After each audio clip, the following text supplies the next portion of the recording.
So, imagine showing up to your absolute best friend's wedding. Yeah. The music is blasting, the food is incredible, like everybody is out on the dance floor just having the time of their life. Right. It's a huge party. Exactly. And instead of joining in, you just walk over to a dark corner, sit on the floor, refuse to eat a single bite of food, and just start weeping. Wow. Yeah, that would be incredibly awkward. It's socially unhinged. Like, it would be a massive insult to the groom. But the wild thing is, 2,000 years ago, this exact scenario was used to completely upend, a deeply entrenched religious system. It really was. Yeah, and it changed how humanity interacts with the divine. So welcome to today's deep dive.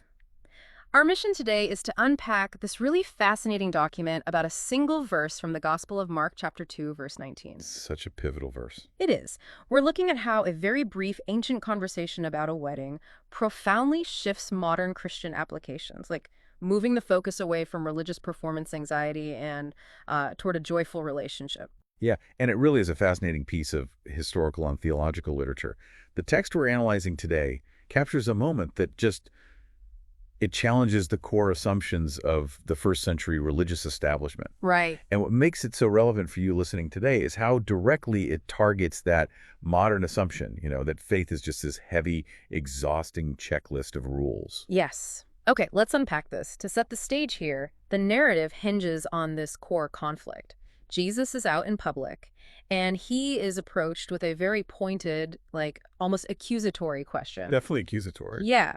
So the religious leaders, the Pharisees, and the disciples of John the Baptist, they want to know why Jesus's disciples aren't fasting, because fasting was the expected traditional spiritual practice of the day, but Jesus's followers are just completely ignoring it. Right, and to really grasp the tension here, we have to understand the mechanism of first-century Jewish fasting. Yeah. Because this wasn't just a trendy wellness diet or a private spiritual discipline.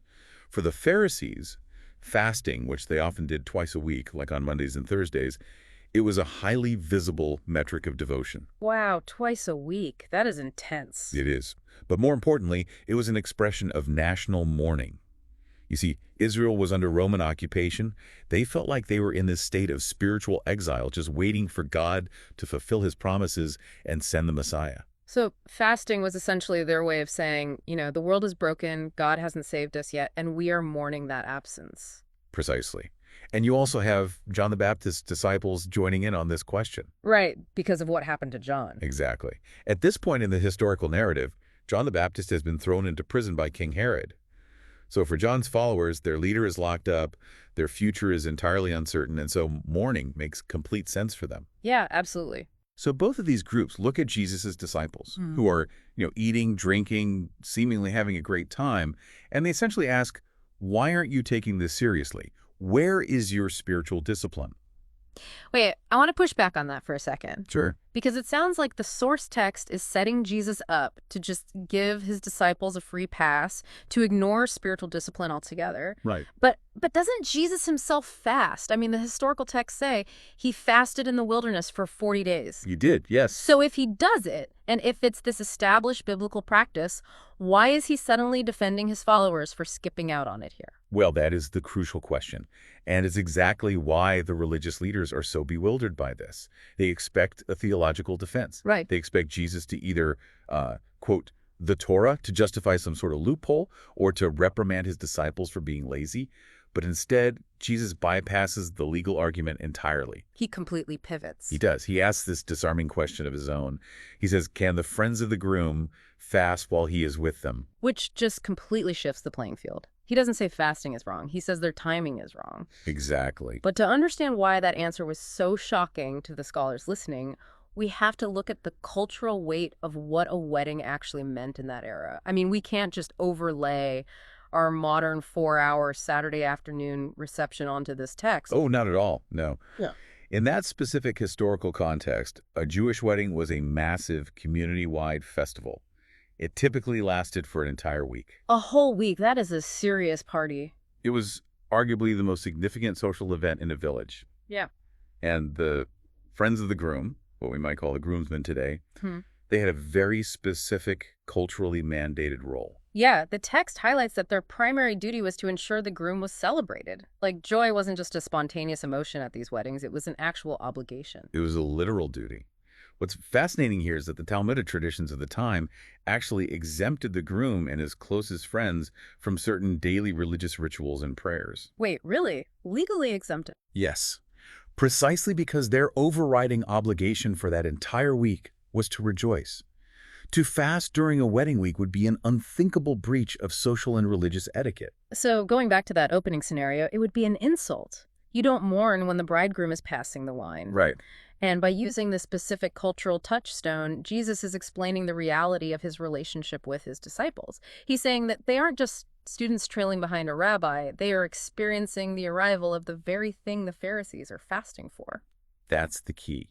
The mourning and fasting of the old system were entirely about longing. Longing for redemption. Yes, longing for God to finally act and rescue his people. So by comparing himself to the groom at the center of this feast, Jesus is telling the religious leaders, the wait is over. The groom has arrived. Wow. Therefore, the appropriate response isn't mourning.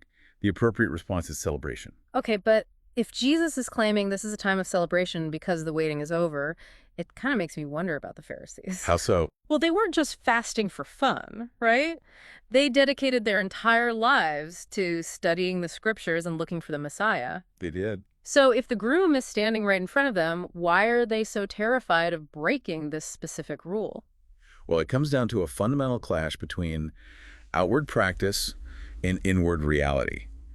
The religious leaders were deeply entrenched in this system where compliance to the law had become the ultimate goal, rather than the God the law was actually meant to point to. Oh, I see. Think of those old religious rules like studying a complex blueprint for a house. Okay, I like that. You memorize the dimensions, the materials, the layout of all the rooms.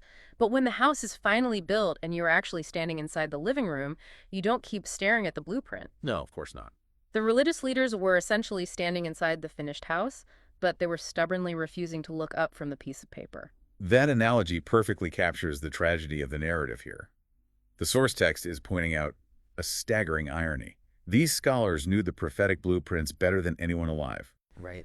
Yet they were so hyper-focused on auditing the outward behavior of Jesus' disciples, literally tracking their meal schedules, that they completely missed the fact that the one promised in the scriptures was standing in their midst. Which is just wild to think about. But I do want to clarify something for you as you listen, just to make sure we are giving a balanced view of this ancient theology. Good idea. Because looking at this clash, it would be very easy to assume the text is just, trashing fasting, prayer, and religious discipline altogether. Right, like an excuse to do whatever. Yeah, that Jesus is just saying, throughout the rules, do whatever you want. But the source doesn't say fasting or prayer are inherently bad, right? No, the text absolutely does not say that. Yeah. In fact, if you look at the broader context of the documents, fasting is consistently validated as a highly meaningful expression of repentance and dependence on God. Okay, that makes sense. Yeah, prayer, generosity, and obedience are all framed as essential parts of a faithful life. The critique here is not about the action of fasting. The critique is about the motivation behind the action. Right, here's where it gets really interesting. The danger identified in the text is when religious practices become a performance. Exactly. When they are done merely to appear righteous to other people or to somehow earn God's approval through sheer willpower. Right, when the focus shifts from a heart of devotion to a performance meant for an audience, the practice just becomes hollow. The Pharisees were using fasting as a tool to measure their own righteousness and to judge others. They weaponized it. They did. They had turned a practice meant to express humility into a tool for pride. They were so busy studying the menu that they refused to eat the meal when it was served. That's a great way to put it. And their failure to recognize the meal, to recognize who was standing right in front of them, it hinges on that incredibly provocative title Jesus chose to use. The groom. It is a profound declaration, and to a first-century religious scholar, it was a massive theological claim. So why is that? Why is identifying himself as the groom such a big deal? Because, if I call myself a groom today, it just means I'm getting married on Saturday. Right. What were the stakes of using that specific word in this historical moment? Well, to understand the stakes, if we connect this to the bigger picture, we have to look at the scriptural backdrop these leaders were steeped in. Throughout the Old Testament, like in the books of Hosea, Isaiah, Ezekiel, and Jeremiah, God consistently uses the metaphor of marriage to describe his relationship with Israel. Okay. Yahweh is portrayed as the faithful husband, and the nation of Israel is described as his bride. So when Isaiah writes, for your maker is your husband, the Lord of hosts is his name, that was a foundational concept for the Jewish faith. Exactly. The prophets often use this imagery to describe both Israel's unfaithfulness, going after other gods like an unfaithful spouse, and God's relentless, pursuing love to bring his bride back and establish a new covenant. Oh, wow. Okay, so if the Old Testament firmly establishes that Yahweh, God himself, is the husband of Israel, Yes. and then Jesus stands up in the middle of a debate about fasting and says, the groom is here, he isn't just making a casual metaphor about a wedding party. No, he is actively revealing his divine identity. By claiming the title of the groom, Jesus is stepping into the role that the ancient texts reserved strictly for God. Yeah, that's wow. He is declaring that he is the fulfillment of those old covenant promises. The spiritual exile is over because God has returned to his people, not as a distant lawgiver, but as a bridegroom coming for his bride. That is a massive mic drop. It really is. He's announcing that all those centuries of fasting, all those prayers for deliverance, all those temple ceremonies, they were all pointing toward this exact person. Yes. And as long as Jesus was physically present with his disciples, mourning was completely inappropriate. They had the unparalleled privilege of walking with the groom, listening to his teaching, and just witnessing his compassion. And realizing that Jesus is claiming to be this divine groom who fulfills the ancient requirements completely shifts the paradigm. How so? Well, it moves us out of a historical debate about ancient Jewish dietary practices, and it drops us right into a framework for modern application. It changes how humans are meant to interact with the divine today. So what does this all mean for us? This really brings us to the core of this deep dive, because we're spending a lot of time on modern Christian applications here, right? Yes, absolutely. How does a 2,000-year-old conversation about ancient weddings translate to you listening right now? Because the text makes a very strong assertion here. It argues that the Christian faith is not merely a collection of rules, rituals, or, religious duties. No, it's not. It is, first and foremost, a relationship with Jesus Christ. That is the fundamental takeaway from the source material. The text suggests that God did not send his son simply to hand down a new, updated set of commandments for people to struggle under. Like a new rule book. Exactly. The purpose of his arrival was reconciliation. He came to reconcile humanity to himself and bring them into loving fellowship. Looking at how this applies today, I think about how often we naturally default to the exact same mindset as the Pharisees. We tend to treat faith, or religion in general, like a giant cosmic vending machine. Oh, the vending machine analogy is incredibly accurate to human psychology. Right. We have this internalized belief that if we just put in enough good behavior coins, like, here's a coin for going to a religious service, here's a coin for giving to charity, here's a coin for not losing my temper in traffic. Right, checking the boxes. Exactly. We think we can press a button and purchase God's acceptance. We treat faith as highly transactional. We think if we just behave well enough, God will owe us a good life. And that transactional view is deeply exhausting. It really is. The text acknowledges this human tendency to approach God through our own effort. We genuinely believe that our good works can tip the scales. But the theology presented here firmly dismantles that idea. And again, to be clear, it doesn't say charity, prayer, or obedience are bad things. Not at all. But it draws a hard line in the sand regarding what those activities can actually accomplish, right? Yes. The text makes it explicitly clear that no amount of human effort, no matter how devoutly performed or how rigorously tracked, can remove sin or make a person perfectly righteous. You can't outwork it. You cannot purchase salvation with good works. According to this framework, reconciliation only happens in one way, through faith in the groom. What makes this ancient text so incredibly relevant today, especially for this deep dive, is how it directly targets modern performance anxiety. Yes, it speaks right to it. Think about how much psychological weight is tied up in trying to be a good enough person. If you're listening today, you've probably felt this. The constant fear of, did I do enough today? Am I falling behind? If God knows what I did last week, is he going to punish me? That performance anxiety is a heavy, heavy burden. It's like a treadmill you can never get off of because the target for perfection is always moving. Always. And that treadmill is exactly what the religious leaders in the story were unknowingly promoting. But the message of the groom offers a massive psychological sigh of relief. It really does. The text argues that the groom's presence isn't a VIP section that you have to earn your way into through perfect behavior. It is a gift of grace to people who know they are flawed.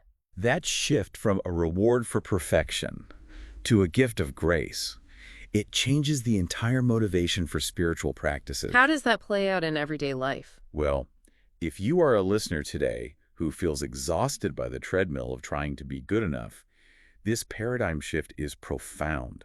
Because if you are no longer fasting or praying or trying to be a good person just to avoid punishment or to earn a baseline level of love, then those practices finally become what they were meant to be. Oh, I see. They become genuine expressions of a loving relationship. Exactly. You do them because you want to know the groom better, not because you are terrified. He is going to strike you down. Like, you give to charity because you are reflecting the love you've been given, not because you need a receipt to show at the gates of heaven. It completely flips the script on religious motivation. The text outlines that in this new covenant, individuals are forgiven, accepted, and welcomed into God's family, not based on their fasting schedules, but based on the grace of the groom. Which brings us to the ultimate lesson for the modern Christian listener, as outlined in our source today.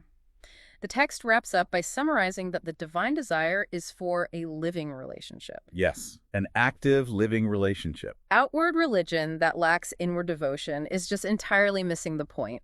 The call is for the heart, the trust, and the fellowship of the people. And crucially, the text emphasizes how people are supposed to approach this relationship. Right. The call is to come exactly as you are, not pretending to have it all together, not wearing a mask of self-righteousness or hiding behind a resume of good deeds, but as people who acknowledge their flaws and willingly receive mercy. The source urges a move away from being so hyper-focused on religious activities that the person of Jesus is neglected.